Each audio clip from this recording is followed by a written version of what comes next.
Et vous imaginez bien qu'après la crise que nous avons connue, s'il y a un secteur qui a été effectivement le plus touché avec des infrastructures dégradées, c'est bien le système de santé.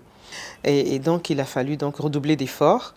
Alors justement, avec donc nos partenaires, nous avons très rapidement pu obtenir une amélioration de la chaîne d'approvisionnement avec la chaîne de froid.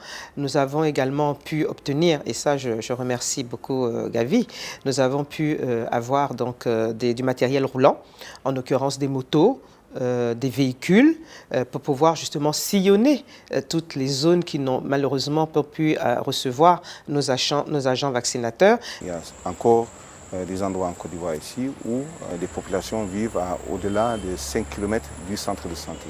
Donc pour cela, il faut avoir une autre stratégie, donc ce qu'on appelle les stratégies avancées, ou bien des cliniques mobiles qui vont vers les populations pour pouvoir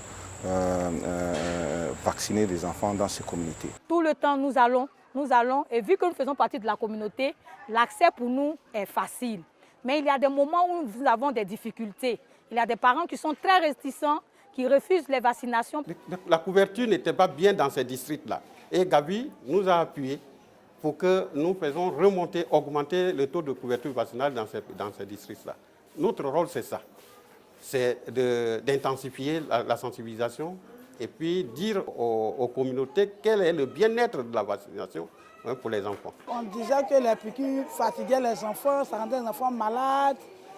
Bon, c'est pour ça que j'ai hésité un peu, mais depuis elles sont venues pour les conseils. En tout cas, je me suis levée, je suis motivée maintenant pour faire les vaccinations.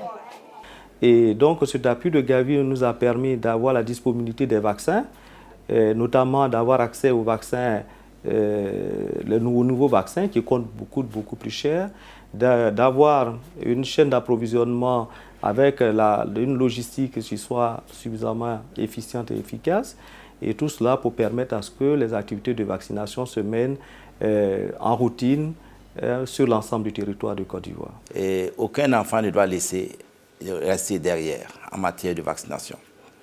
Et cette proportion qui nous reste, il faut les identifier d'abord. Et pour cela, la première stratégie, c'est le lien avec la communauté. Il faut parler avec les mères, notamment, et pour qu'elles puissent adhérer au programme de vaccination. Et il faut aussi avoir un leadership politique très fort. Et nous nous réjouissons au sein de l'OMS parce que notre ministre de la Santé est membre du conseil d'administration de Gavi et assume un leadership extrêmement élevé en matière de vaccination. Mais si nous n'arrivons pas à maîtriser cette rupture en vaccin de stock, cette rupture de stock, évidemment, quels que soient les efforts qu'on va faire, on n'aura pas de résultat. C'est la raison pour laquelle, dernièrement, j'ai présenté une communication au Conseil des ministres qui a été validée donc, par le Président de la République, adoptée par le Président de la République, et qui va nous permettre, à partir de 2017, de pouvoir financer pour l'année l'achat des vaccins. Nous avons relevé les plateaux techniques. Nous avons établi la confiance. Donc, ce que je demande, c'est que cette confiance, elle soit partagée entre les pères et les mères. C'est cet ensemble qui va nous permettre de protéger nos enfants.